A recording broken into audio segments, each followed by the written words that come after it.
Hello दोस्तों, मैं हूं अंबुज। स्वागत है आप सभी का डिफेंस एंड डिप्लोमेट्स पे। तो दोस्तों, कल मैंने आपसे वादा किया था कि आज के दिन हम डिस्कशन करेंगे कि ब्रिक्स समिट में क्या डिस्कशन हुआ, ब्रिक्स को लेकर के किस तरह से अमेरिका का रिएक्शन आया, हम उसका जियो पॉलिटिक्स पे क्या असर हुआ, ब्रिक्स के सदस्य देश इस ब्रिक्स समिट के बारे में क्या कह रहे हैं, भारत के इसमें क्या रुख रहा है, इन सारी बातों का हम चर्चा करेंगे। दोस्तों, ब्रिक्स समिट कितना सफल असफल रहा, इस बात का आकलन हम इससे कर सकते हैं कि अमेरिका के रिएक्शन को अध्ययन करें। अमेरिका किस तरह से चिढ़ा हुआ है, किस तरह से वो रिएक्ट कर रहा है, कैसे कैसे बातें कर रहा है, ये बातें बताती हैं कि ब्रिक्स का समिट सक्सेसफुल रहा है। ब्रिक्स समिट सक्सेसफुल रहा है, हम इसको मुख्य 4 बिंदुओं में समझेंगे। पहला बिंदु ये है दोस्तों कि ब्रिक्स के देशों ने ये निर्णय लिया कि जो व्यापार है ना, वैश्विक व्यापार, ये डॉलर पे निर्भर ना रहे। क्योंकि अगर वैश्विक व्यापार डॉलर पर निर्भर रहता है तो अमेरिका इसी तरह से सभी देशों को धमकाता रहेगा। टैरिफ की धमकी, कभी सैंक्शन की धमकी। रूस के साथ जिस तरह से व्यवहार हुआ है ये सारे देशों ने देख रखा है। रूस अपने नेशनल इंटरेस्ट के लिए यूक्रेन पे हमला किया। हमला करना किसी भी स्थिति में अच्छी बात नहीं है, पर जो भी परिस्थितियां रही रूस ने हमला किया या करना पड़ा। ऐसी परिस्थितियों में आप सैंक्शन लगा देंगे। ईरान की स्थिति लोगों ने देखा, वहां भी सैंक्शन लगा दिए हैं। तो ईरान और रूस की और कोरिया की हालत देख करके सारे देश ये बात समझ रहे हैं कि हमें डॉलर पर निर्भरता घटानी है। डॉलर पर निर्भरता घटानी है तो व्यापार आपसी करेंसी में करना होगा। अगर आप डॉलर पर निर्भरता घटा रहे हैं तो कोई नया डॉलर या नई करेंसी लानी पड़ेगी। हालांकि इस बार इस समिट में नई करेंसी या नई मुद्रा की कोई बात नहीं हुई, उसको टाल दिया गया है। लेकिन ये निश्चित रूप से है कि डॉलर का विकल्प तलाशा जा रहा है। वैसे भी ब्रिक्स में 2 मुख्य देश हैं, जैसे रूस और भारत। ये दोनों ही आपस में रूबल और रुपये में व्यापार करते हैं। डॉलर तो यहाँ बाईपास ही है। लेकिन जरा सोचिए कि अगर ये जो इनका डॉलर सैंक्शन है, ये डॉलर सैंक्शन अगर भारत पे लग जाता तो क्या होता। रूस के पास प्राकृतिक संसाधन है, तेल है, गैस है, कोयला है, जिसे बेच के वो सर्वाइव कर रहा है। सर्वाइव नहीं कर रहा बल्कि अच्छे से सर्वाइव कर रहा और लड़ाई भी लड़ रहा है। ईरान के ऊपर सैंक्शंस हैं तो ईरान के पास भी उसी तरह के प्राकृतिक संसाधन है, तेल है, गैस है। पर क्या भारत के पास इतना है?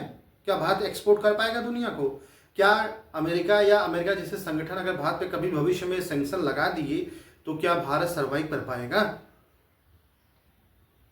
ये सोचना है नीति निर्माताओं को, ये सोचना होगा दुनिया के अन्य विकासशील देशों को, जिसे ग्लोबल साउथ कहते हैं। उसे पूरे ग्लोबल साउथ को ये बात को समझना पड़ेगा कि किसी एक देश की दादागिरी विश्व के व्यापार में नहीं चलना चाहिए। ये विकासशील देशों के हित में बिल्कुल नहीं है। और जो विकसित देश भी हैं या जो डेवलप्ड कंट्री हैं या वेस्ट जिसे हम कहते हैं या यूरोप के देश पकड़ लें, वो भी इसके मर्जी के खिलाफ नहीं चल सकते। जरा कोई यूरोपीय देश अमेरिका के नीतियों का विरोध करके देखे, उसके ऊपर सैंक्शन लग जाते हैं कि नहीं लग जाते हैं। तो एक तरह से एक देश की मोनोपोली है, उसकी तानाशाही है। इस तानाशाही से बचने का प्रयास ब्रिक्स के देश कर रहे हैं। अच्छा, तो इसमें दूसरा पॉइंट क्या है जिसकी वजह से अमेरिका और चिढ़ा हुआ है दोस्तों? दूसरे देश कहते हैं कि अगर अमेरिका टैरिफ लगा रहा है ये बहुत गलत कर रहा है। टैरिफ लगाना व्यापारिक संतुलन को बिगाड़ने जैसा है, क्योंकि हमारी जो अर्थव्यवस्था है और अमेरिका की जो अर्थव्यवस्था है, दोनों में बड़ा अंतर है। दोनों की मुद्रा में अंतर है, दोनों के परचेजिंग पावर में अंतर है। तो ये अंतर सही तरीके से न बना रहे, हाँ, ये अंतर को जो है कम किया जा सके, तो इसलिए जो है जिस तरह से व्यापार हो रहा है वो ठीक है। अगर आप टैरिफ लगाओगे तो उल्टा टैरिफ आपके ऊपर लगेगा। जरा आप सोचिए, अगर अमेरिका का भारत पे टैरिफ लगाता है तो भारत से जाने वाला 10 रुपए का सामान अमेरिका में 50 रुपए का मिलेगा। लेकिन अगर भारत टैरिफ लगाएगा तो पहले से ही अमेरिका से जो भारत में सामान आ रहा है वो 50 रुपए का है, उसमें 50 रुपए टैरिफ तो 100 रुपए का हो जाएगा। 50 रुपए का सामान अमेरिकी नागरिक खरीदेगा, उसे कोई फर्क नहीं पड़ेगा, क्योंकि उसकी परचेजिंग पावर बहुत है, आपकी मुद्रा की वैल्यू बहुत है, यानी डॉलर की वैल्यू जो है वो रुपए से बहुत अधिक है। तो 50 रुपए 100 रुपए उसके लिए कोई बड़ी बात नहीं, पर 100 रुपए भारतीय नागरिक के लिए मैटर करता है। मैटर करता है उसको 100 रुपये खर्च करना अचानक से उसी वस्तु के लिए जिस वस्तु को वो पहले कभी 10 रुपये या 50 रुपये में खरीदता था। इसी तरह से ब्रिक्स के जो अन्य देश हैं, चूंकि उन्होंने धमकी दिया है कि सभी पे लगा देंगे, तो जो ब्रिक्स के अन्य देश हैं उन पर भी तो टैरिफ लगेगा, वो भी अमेरिका पर टैरिफ लगाएंगे। जरा सोचिए कि अगर उल्टा सभी देश एक तरफ से अमेरिका पर टैरिफ लगा दिए तो अमेरिकी अर्थव्यवस्था का क्या होगा। मैं इसलिए नहीं कहता हूं कि अमेरिका एक ऐसी नाव बन गया है जिसके ड्राइवर या जिसके नाविक ट्रंप हैं और ट्रंप उस नाव के साथ नित्य नए प्रयोग करते रहते हैं। दोस्तों, नाव हो या गाड़ी, अगर ड्राइवर नया प्रयोग करने लगे तो समझिए जो सवारी है उसकी जान खतरे में है। तो अमेरिका के नागरिक समझ लें, अच्छे से जान लें कि अमेरिका का जो भविष्य है वो गर्त में जाने वाला है।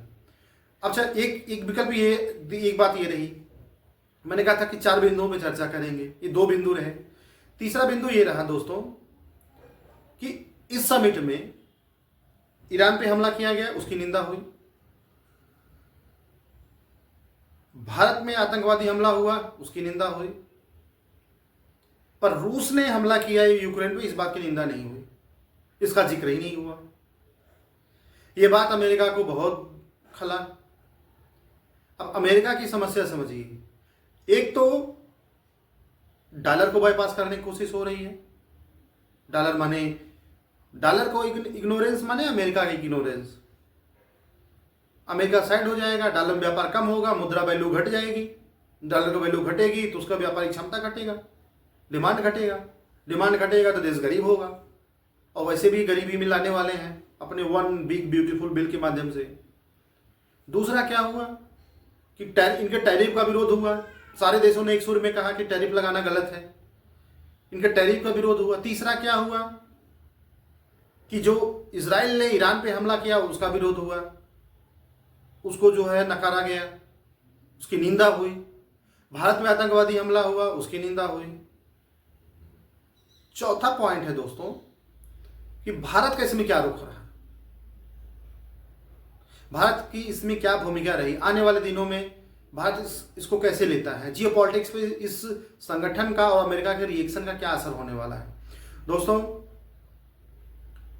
भारत, हमारे प्रधानमंत्री वहां गए हुए थे। हमारे प्रधानमंत्री महोदय के भाषण में आप सुनेंगे तो उन्होंने अस्थायित्व, सहयोग, विकल्प, विकास, इन 4 महत्वपूर्ण बिंदुओं पे बात करी है। तो जरा हम इन सहयोग, विकास और विकल्प को देखें तो सीधा सीधा अमेरिका को चोट पहुंचाता है। सहयोग यानी ये सारे सदस्य देश आपस में सहयोग करें, विकल्प माने कि हम मुद्रा का कोई नया विकल्प देखें, और विकास मतलब विकास करेंगे तो जाहिर सी बात है जब ये देश विकास करेंगे तो अमेरिका को टक्कर देंगे या वेस्ट को चैलेंज करेंगे। दोस्तों, इसके अलावा अगला जो समिट होगा वो भारत में होगा, उसकी अध्यक्षता भारत करने वाला है। ये ट्रंप की ये चिंता है कि किस तरह से वो भारत को बैलेंस करें, कैसे वो अन्य देशों को बैलेंस करें, क्योंकि साउथ अफ्रीका के साथ उनके संबंध बिगड़ गए। अच्छा, ये और भारत को बैलेंस करने के चक्कर में वो भारत को धमका रहे हैं। देखिए क्या होता है कि जब आप किसी व्यक्ति को बैलेंस कर रहे होते हैं, किसी व्यक्ति से अपने काम निकलवाने होते हैं, तो 2 रास्ते होते हैं। पहला रास्ता होता है कि आप उस व्यक्ति से मिलिए, अनुनय विनय करिए, उसे प्यार से समझाइए, अपनी समस्या बताइए। हो सकता है कि उसका दिल पसीजे, हो सकता है कि वो कोई विकल्प सुनने, आपकी बात सुने, कोई नया विकल्प तलाशे। दूसरा होता है कि आप किसी को डरा धमका के उसे ऐसा निर्णय लेने से रोक दें। जो होशियार लोग होते हैं अंतर्राष्ट्रीय संबंधों में, वो अक्सर अनुनय विनय और समझौता करते हैं, व्यापार करते हैं, फ्री ट्रेड एग्रीमेंट की बात करते हैं। लेकिन यहाँ तो अमेरिका धमकी देने पर उतर गया कि वो टैरिफ लगाएगा। तो बंधु, अगर आप टैरिफ लगाएंगे तो उल्टा आपके ऊपर भी टैरिफ लगेगा, उल्टा आपके ऊपर भी टैरिफ लगेगा। ब्राजील के राष्ट्रपति ने क्या कहा कि अब वो समय नहीं रहा कि दुनिया किसी तानाशाह की आदेश को माने। समझ रहे हैं ना क्या कह रहे हैं, उनकी इशारा बहुत दूर तक है। ब्राजील के राष्ट्रपति ने कहा कि अब अमेरिका सुपर पावर नहीं रहा जिसकी बात मानना अनिवार्य है या दुनिया माने। वैसे भी मल्टीपोलर वर्ल्ड की बात हो रही है, यहां अब सुपर पावर जैसी स्थिति नहीं रही। तो जब मल्टीपोलर या विश्व की बात हो रही है, जब यह बहुत से देश इसमें जो है शक्तिशाली देश बन के उभर आए हैं, इसमें अमेरिका को अपने आप चुनौती मिल रही है। तो ऐसे में ब्राज़ील के जो राष्ट्रपति हैं लूला, उन्होंने सीधा कहा कि भाई अब तानाशाह की बात नहीं मानी जाएगी। वैसे भी दोस्तों, जब किसी एक देश हो या कोई व्यक्ति हो, उसकी जो कुर्सी छीनने वाली होती है, उसका जब पोजीशन उससे दूर होने लगता है तो उसमें बौखलाहट होती है और वो कुछ उल्टे सीधे कदम उठाता है, अनाप शनाप स्टेटमेंट देता है। अब ये भारत को कैसे बैलेंस करेंगे, कैसे ब्राज़ील को बैलेंस करेंगे, कैसे अपने खाड़ी देश के मित्रों को बैलेंस करेंगे जो ब्रिक्स के मेंबर बने हैं। सवाल इतना सा नहीं है कि वो धमका देंगे, सवाल इतना है कि जियोपॉलिटिक्स में अमेरिका का इंटरेस्ट घटने लगा है। सवाल इतना है कि अमेरिका का जो पकड़ था ना जियोपॉलिटिक्स में, एशिया में और खाड़ी देशों में, तो वो अब डाउन हो रहा है। आपको पता होगा कि कुछ समय पहले सऊदी अरेबिया और ईरान के बीच में समझौता हुआ था, दोनों की मीटिंग हुई थी 1-2। ये जो नया डेवलपमेंट है चाइना और रूस के माध्यम से, वो अमेरिका के प्रभुत्व को कम करता है। अमेरिका चाहता था कि किसी भी तरह से, किसी भी हालत में मिडल ईस्ट में, खाड़ी देशों में टेंशन बने ताकि चाइना को दूर किया जाए और फिर से अमेरिका की एंट्री हो। इसलिए इजराइल से हमला करवाया। पता नहीं, अब आपको लगता है कि ईरान में परमाणु बम बना लिया है? अभी तक तो नहीं, लेकिन अगर बनाना वो चाह रहा है या बना रहा है तो रोक पाएंगे? वो भी नहीं रोक पाएंगे, क्योंकि उसका परमाणु कार्यक्रम चलेगा, अनवरत चलेगा। मैं अब देवन से कह रहा हूं कि ये रोक नहीं पाए, क्योंकि इन्होंने नुकसान ही नहीं पहुंचाया, ये इजराइल को भी धोखा दे दिए। ये ऐसे लोग हैं, इतने स्वार्थी लोग हैं कि इजराइल को भी धोखा दे दिए। अब आप समझिए कि जिस बंकर बस्टर बम को गिराए थे उसने तो नष्ट ही नहीं किया उसके परमाणु कार्यक्रम को। तो स्थिति दोस्तों जियोपॉलिटिक्स की बदल रही है, अमेरिका की हालत खराब हो रही है, उसकी जो एक तरह से छवि थी वो धूमिल हो रही है। नए नए देश नई शक्तियों के साथ, नए विचारों के साथ, नई ऊर्जा के साथ विश्व समाज के, विश्व बिरादरी में उभर रहे हैं और वैश्विक सिस्टम को जो है ना, जिसको कहते हैं वर्ल्ड ऑर्डर, तो वर्ल्ड ऑर्डर को बदलने की तैयारी चल रही है। तो देखते हैं अब इसमें आगे क्या होता है। हालांकि भारत का रुख बहुत नपा-तुला रहा। भारत ने स्पष्ट कहीं अमेरिका का विरोध नहीं किया। भारत ने यह भी नहीं कहा कि हम ब्रिक्स देशों के साथ नहीं है। ज्वाइंट स्टेटमेंट में भारत के सिग्नेचर रहे हैं। ज्वाइंट स्टेटमेंट भारत के पक्ष में भी रहा है, क्योंकि आपसी सहयोग और एक दूसरे के साथ कुछ डेटा ट्रांसफर की बात हुई, उसमें जो है भारत में जो हुए आतंकवादी हमला उसकी निंदा हुई। तो ये सारी चीज़ें तो भारत के पक्ष में रहा। हमारे प्रधानमंत्री को बुला करके चीफ गेस्ट बनाया गया, अगली अध्यक्षता भारत करेगा।